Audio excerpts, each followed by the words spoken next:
All right, today's question is, do I have a problem with alcohol and how to tell for sure?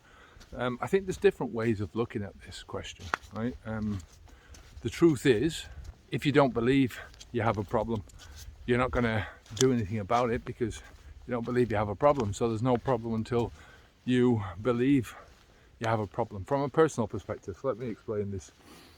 One of the questions that we get all the time from people who are concerned about their mom or their dad or one of their siblings, the brothers or sisters or a friend, so on, they see that this person, their life is slowly being destroyed by alcohol and they want to do something to help. So they ask, what can I do to help this person? How can I make them change? And I've been on both sides of this one, right? I've tried to help people close to me who I think are drinking too much.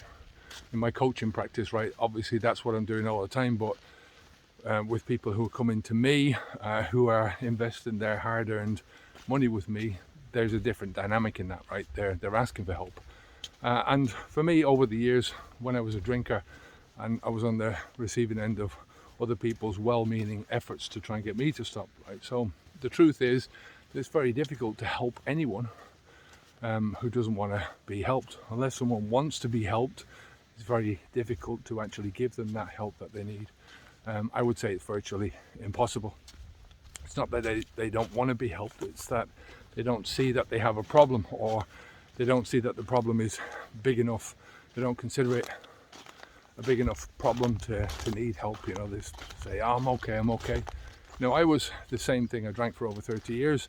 Alcohol caused me a lot of problems over those 30 years. A lot of problems. Alcohol probably caused me more problems in my life than almost anything else that I ever did, right? So it's not quite the truth, right? The truth is that my drinking alcohol caused me more problems than anything else, right? Me putting the alcohol inside my body over and over again, that's what created the difficulties in my life.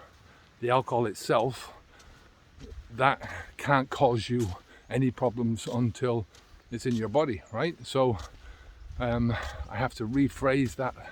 Alcohol can't cause you any problems until you put it inside your body, and that's the big difference here. I mean, alcohol hasn't disappeared off the face of the earth since I stopped drinking alcohol. It's right here, right? As I record this, I'm in Ireland, and the house that we're renting here, it's a lovely house. It used to be a pub, so we're told. It started out as a police barracks, I think. Then it was a school, I believe, and then it was a pub, and now it's an Airbnb, right? So there's a pub across the road actually from us. It looks like it's been there forever. It's a real lived-in looking place. It's filled with alcohol. I can see the Guinness tap from my front room, and Guinness is what I used to drink when I was drinking.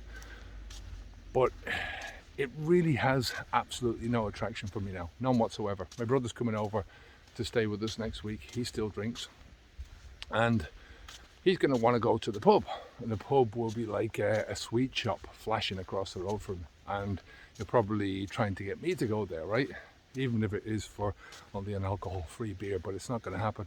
And my point is that alcohol is still there. It's still everywhere, yet it has no influence on me. More importantly, it never had any influence on me, right? I had influence on me.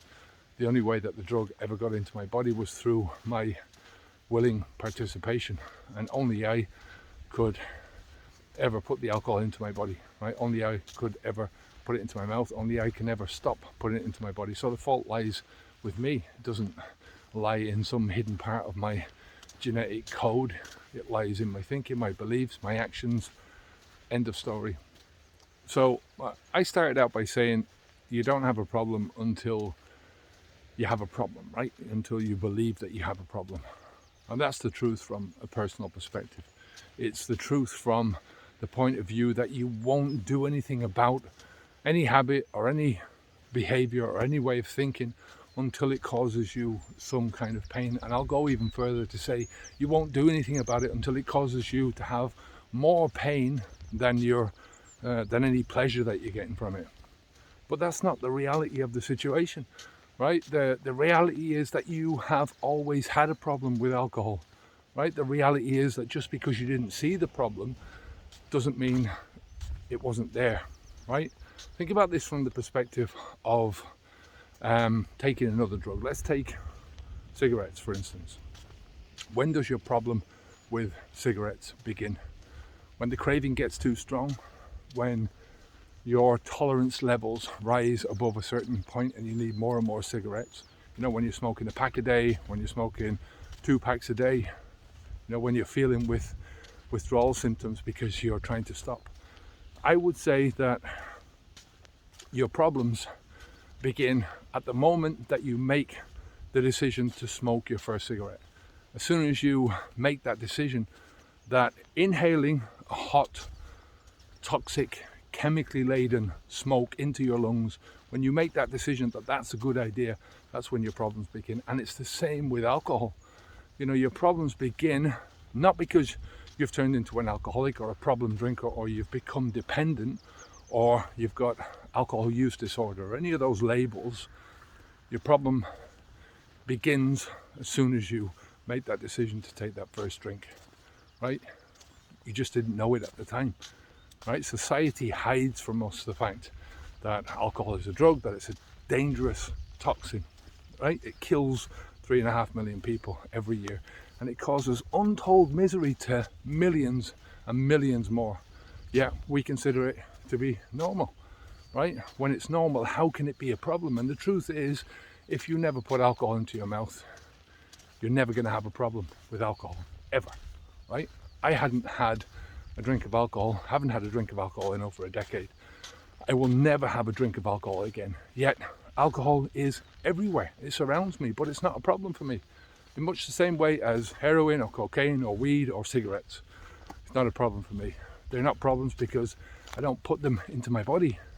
Right? Alcohol is not a problem because none of it is capable of getting into my body without my consent.